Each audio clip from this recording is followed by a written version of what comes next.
we all have flaws. What does confidence have to do with your flaws? Confidence has a lot to do with our flaws, as in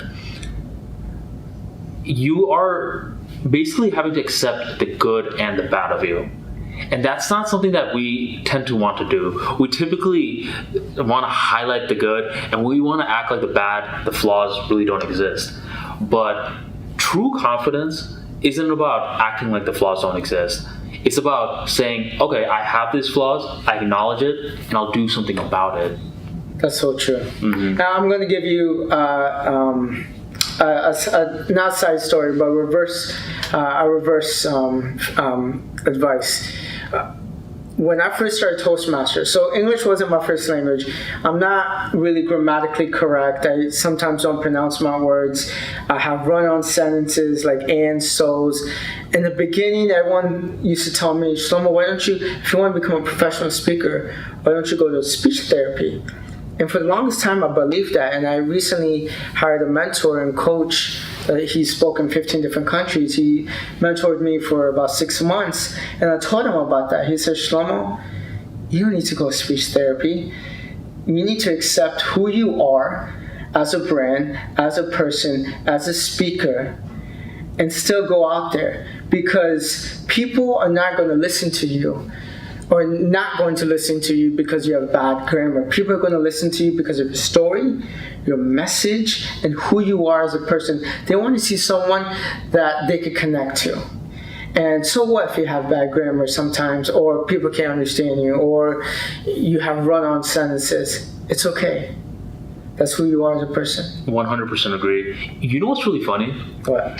From every speech that I've won for Toastmasters and that you've won, or the speeches where we had little grammar slip-ups, we said we said like, we said so, and all that kind of stuff made me understand one thing. Humans as a whole, they don't really like those public speakers that talk like this, talk like a robot. They like the public speakers that are human. Humans like to see flaws. They don't like the whole, everything is perfect, I have everything figured out sort of persona. Now, I'm not telling you, get on stage and start, don't do that. But I just want you to understand that flaws aren't that bad on the stage. When you keep trying to hide them, you tend to make them more.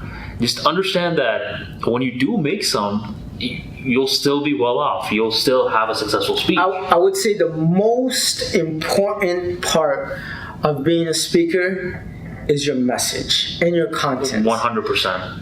If you don't have that, I don't care how great of a speaker you are, you're not going to make it. You're not going to make it. And would you say enthusiasm plays a huge deal in public speaking? Like, you actually have to care about what you're talking about. Yes. Yeah. If you don't, I've heard some of the greatest speakers that never made it as a speaker. Why do you think that is? Because becoming a successful public speaker has nothing to do with how you're portraying your speech.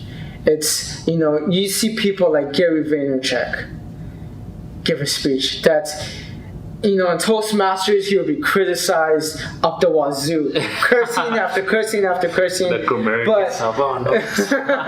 Yeah, and then you would see who's the Alibaba co-founder? Jack Ma. When I listen to Jack Ma, I listen to him.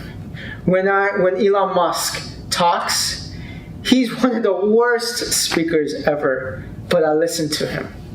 Becoming a professional speaker, you can be a good speaker, you can be a horrible speaker, but you have to have something valuable to share, and you have to create a success in some type of way in sharing that with other people. Easily. I mean, that's why. But then you see Obama, he's a phenomenal speaker, and I love listening to him. So to me, it really doesn't matter. It helps being a great speaker, but I've seen phenomenal speakers that does everything right that I don't listen to, because to me, in my mind, they're just preaching, and they haven't accomplished what they're preaching about.